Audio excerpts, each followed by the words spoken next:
বোলপুর পৌরসভার ২ নম্বর ওয়ার্ডে holding number পরিবর্তনের নামে ১.৫ লক্ষ টাকা নেওয়ার অভিযোগ উঠল ওয়ার্ড কাউন্সিলর চন্দন মণ্ডলের বিরুদ্ধে। অভিযোগ ২০২২ সালে হোল্ডিং নাম্বার পরিবর্তন করে দেওয়ার প্রতিশ্রুতি দিয়ে ওই টাকা নেওয়া হয়েছিল। এই ঘটনায় ইতিমধ্যেই শান্তিনিকেতন থানায় লিখিত অভিযোগ দায়ের করেন রতনপল্লীর বাসিন্দা দেবাশিস পোদ্দার।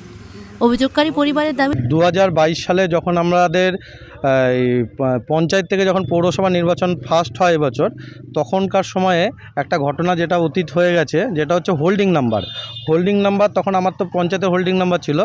যখন আমরা টাউন এটা কনভার্ট করতে গিয়ে চেঞ্জ করতে হয়েছিল, তখন আমি গেছিলাম। যাওয়ার পরে আমাকে বলেছিল যে না, তোমার এটা চেঞ্জ হবে না, তোমাকে টাকা দিতে হবে। অতিরিক্ত একটা টাকা চাওয়া ছিল, যেটার অ্যামাউন্ট ছিল ১.৫ লাখ টাকা। সেই টাকাটা হচ্ছে হোল্ডিং নাম্বার ট্রান্সফার করার জন্য এই টাকাটা দিতে হয়েছিল আমাকে। দীর্ঘদিন কেটে গেলেও সমস্যা সমাধান হয়নি এবং টাকাও ফেরত দেওয়া হয়নি।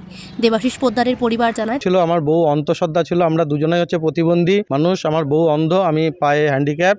আর শান্তিনিকেতন রোডের উপরে আমার একটা ফুটে কাপড়ের দোকান আছে। বহুবার টাকা ফেরতের দাবি জানানো হলেও কোনো সুরাহা হয়নি।